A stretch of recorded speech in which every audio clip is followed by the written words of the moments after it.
Vamos falar aqui sobre uma PEC que tramita no Congresso Nacional, uma proposta de emenda constitucional que pode autorizar a venda de milhões de quilômetros quadrados de áreas na beira de rios, lagos e praias. Bastante preocupante, por isso a gente chamou aqui o nosso querido Carlos Bocuí, presidente do Instituto Brasileiro de Proteção Ambiental, PROON. Olá, Bocuí, bom dia, seja bem-vindo.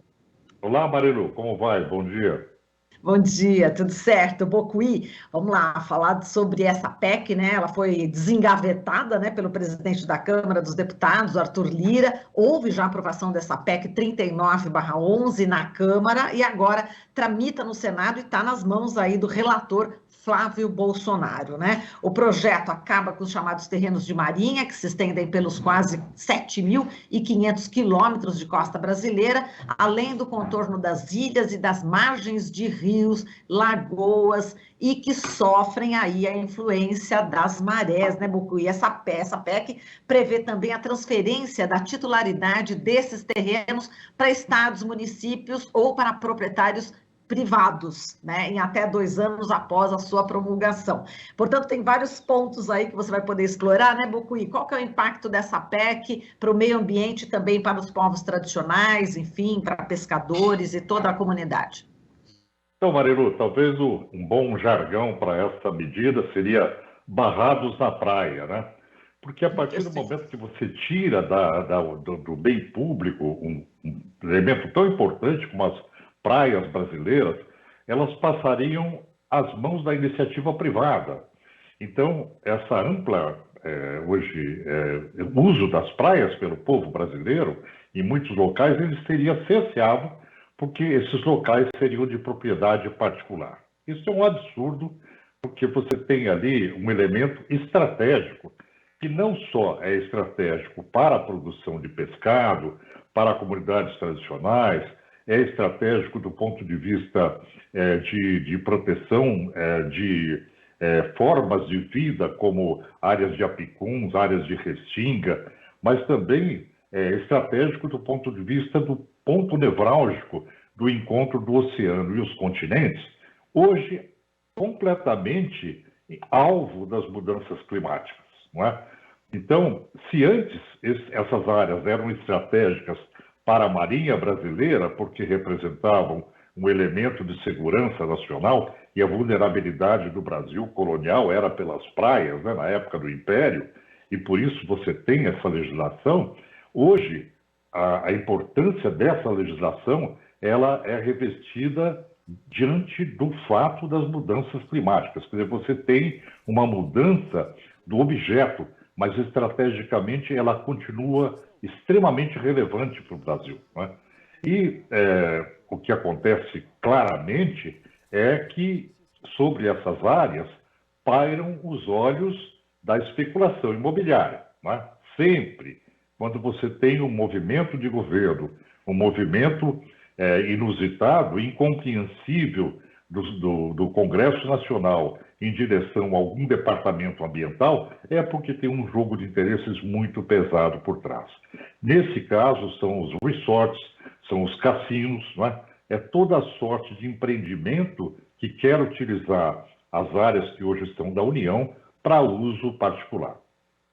Inclusive, o que a gente viu, né, no noticiário, enfim, várias entrevistas, é que eles dizem, né, os interessados nessa PEC, dizem que vai favorecer, por exemplo, os pescadores que quiserem vender, vai estar valorizado, né, o terreno ali na praia. Quer dizer, ele vai poder vender, antes ele só poderia vender aquele terreno, né, aquele trecho onde ele estava, para os próprios pescadores, né? Agora, existe essa possibilidade dele vender, como você falou, aí para donos de resorts, para especulação imobiliária, né, para essas pessoas que querem fazer isso à beira-mar. Como é que você vê também essa, entre aspas, né, ou sem aspas, enganação também para as comunidades tradicionais? Isso, Marilu, hoje, nos dias de hoje, é um falso argumento, né? Primeiro porque se um pescador vende a sua propriedade e vai vender por um valor que não é muito elevado, ele vai ser alijado daquele local de um trabalho ancestral que o seu pai fazia, o seu avô fazia. Existe toda uma tradição envolvida, né, que não é apenas ao uso do território para pesca daquela geração, mas existe uma tradição nesse processo. E com esse dinheirinho que o pescador vai receber, ele vai poder comprar uma casinha na periferia das grandes cidades, que é o que normalmente ocorre com pessoas que são expulsas do campo, né, e vão para as periferias das cidades e ficam sujeitos a esse processo de, eu diria, de exclusão social que é inerente às grandes metrópoles, né? Então, é um péssimo negócio para qualquer pescador. E, por outro lado, você usa de uma lógica mercantilista para uma área que ela é absolutamente estratégica para a produção do pescado, por exemplo, não é?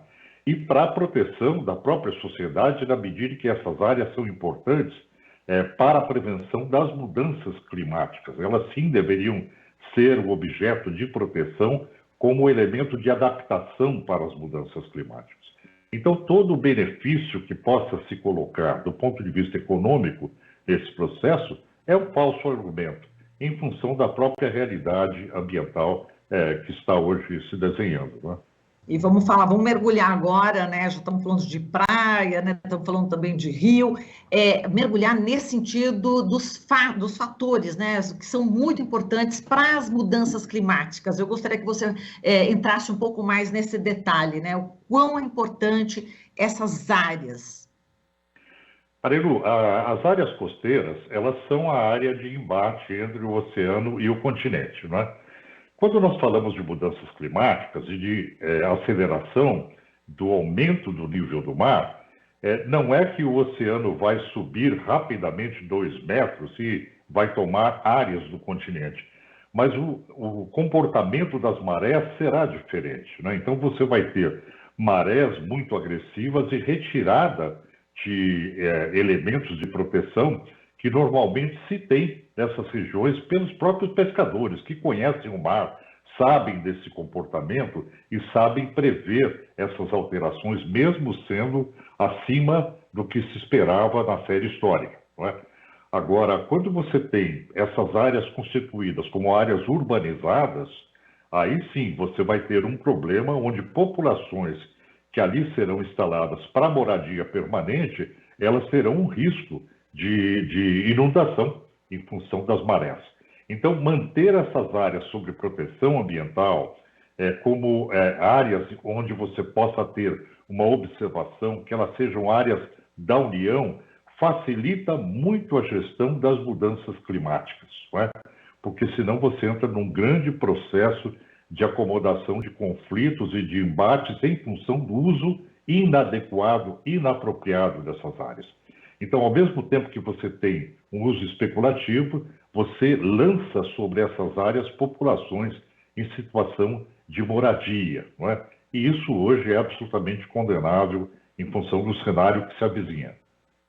Exato. Agora vamos falar a respeito dessa questão, né, das taxas, do laudêmio, né? Eu queria que você relembrasse um pouco nessa questão, como você falou, vem lá do Império, né? Eu sou de Santos, sou santista, então essa coisa de laudêmio é muito comum, né, para as pessoas que vivem ali próxima, né, exatamente em frente à praia, e para as pessoas, né, de comunidades tradicionais. Eu queria que você explicasse um pouco por que vem lá desde o Império.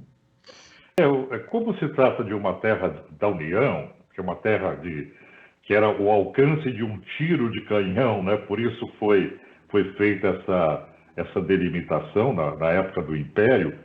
O que ocorre é que essas áreas, em sendo do Estado, elas, quando utilizadas, sobre elas é cobrada uma taxa. Essa taxa se dá o nome de laudêmio, né? E é natural que se faça isso, porque já que é propriedade da União, você tem que ter uma forma de compensação sobre esse processo, né? Então, essas áreas não são de ninguém, elas são do Estado brasileiro, né?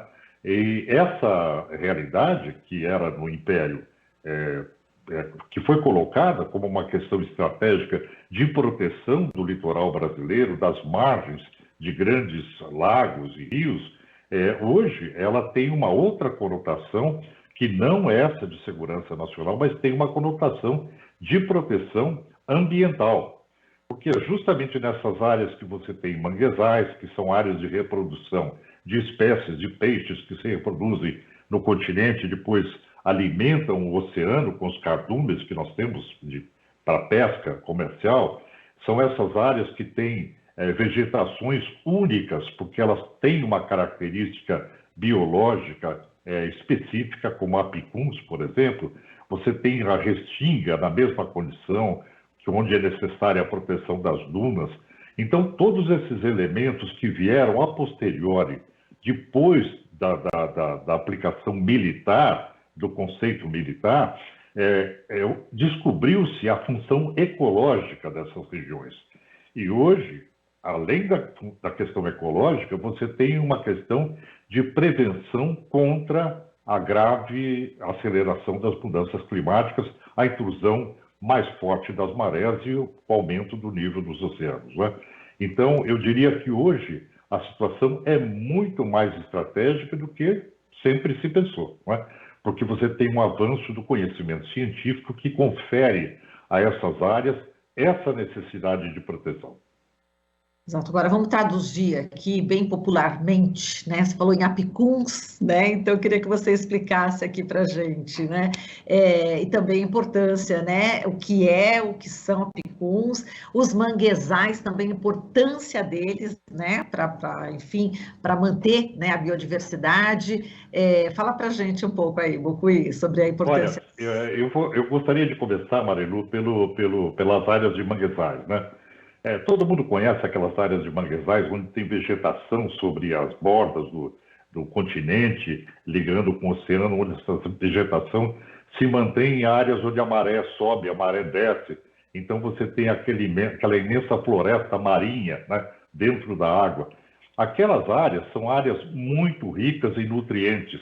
Então, o que acontece é que essas áreas, como por exemplo, no estado de São Paulo, eu vou exemplificar com uma região que é bastante conhecida, que é o estuário do Rio Cubatão, e a ligação que tem com Bertioga. Tem um canal maravilhoso ali, para quem conhece, com a Serra do Mar ao fundo. Toda aquela região é uma região de manguezais. Então, ali, as espécies, elas abrigam os peixes pequenos, procriam naquele local, e aí ali eles crescem protegidos, porque eles estão numa área com muitos nutrientes. Ali eles se alimentam e dali eles vão para o oceano, né? Então, essas áreas próximas do mar, que têm características especiais, elas abrigam uma grande biodiversidade, e não só uma biodiversidade que fica no local, mas os manguezais, por exemplo, abastecem os oceanos com os cardumes comerciais que nós consumimos, não é? Então, eu gostaria de ressaltar essa importância para o ser humano, que é o acesso ao pescado. E é justamente nessas áreas, que são tão ricas para a pesca, é que você tem as comunidades tradicionais, as comunidades de pescadores, que lá estão há centenas de anos, não é?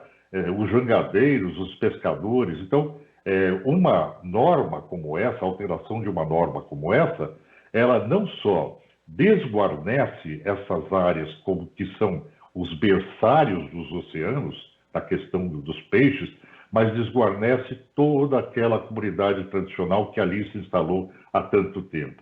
Da mesma forma, as outras áreas protegidas, como restingas, apicuns, são áreas onde você tem vegetação típica, específica, você tem uma geomorfologia muito própria.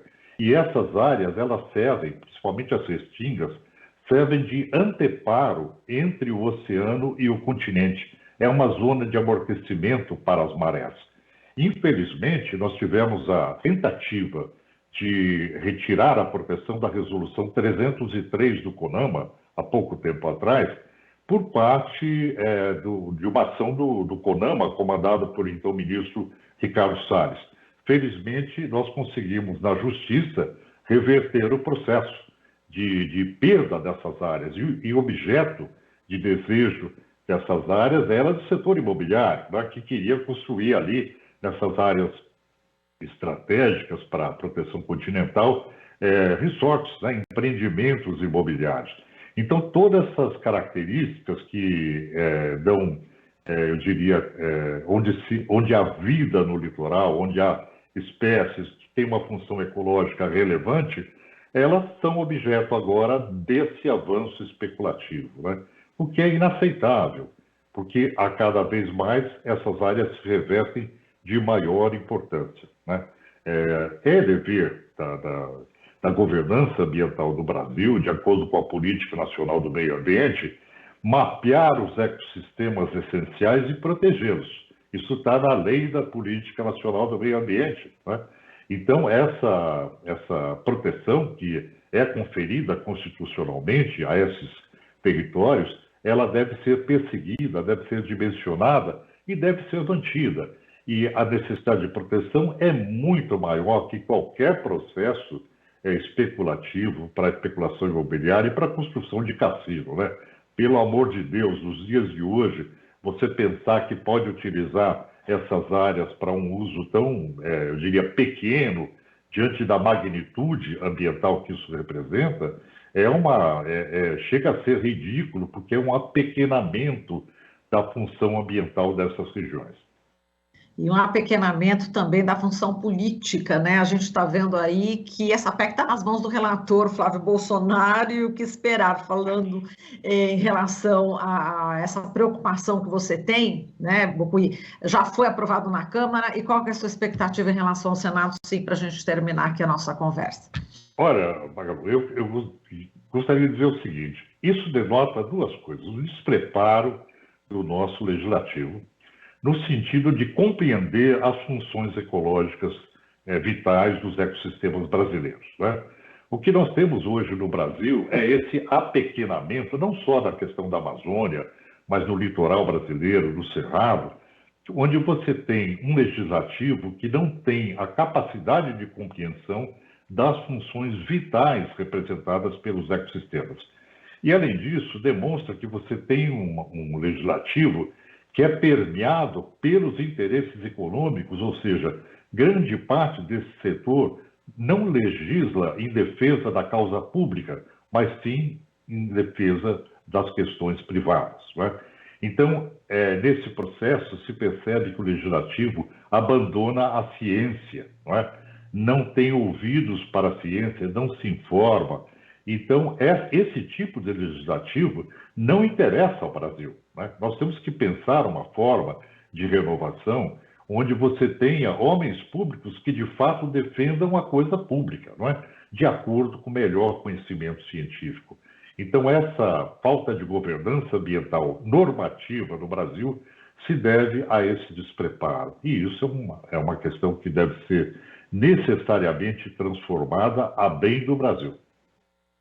Teremos essa oportunidade agora em outubro, né? Em breve aqui nas eleições, é isso, Bocuí? Temos que conhecer o programa dos candidatos, o que eles têm manifestado nesse sentido, né? Porque o Brasil não pode ter um poder legislativo que seja antiambiental, né? O Brasil tem o seu DNA ambiental, o Brasil tem imensas riquezas ambientais, ecossistemas riquíssimos, e ele necessita de legisladores que tenham essa capacidade de compreensão. Senão, nós vamos continuar perdendo elementos ambientais no Brasil. Bocuí, prazer enorme falar contigo. Um bom dia para você, uma ótima semana e um forte abraço. Prazer é meu, Marilu. Vamos esperar que isso não aconteça. O Senado tem que parar isso.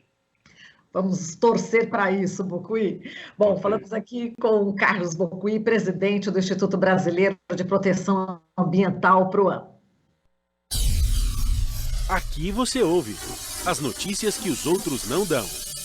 Jornal Brasil Atual.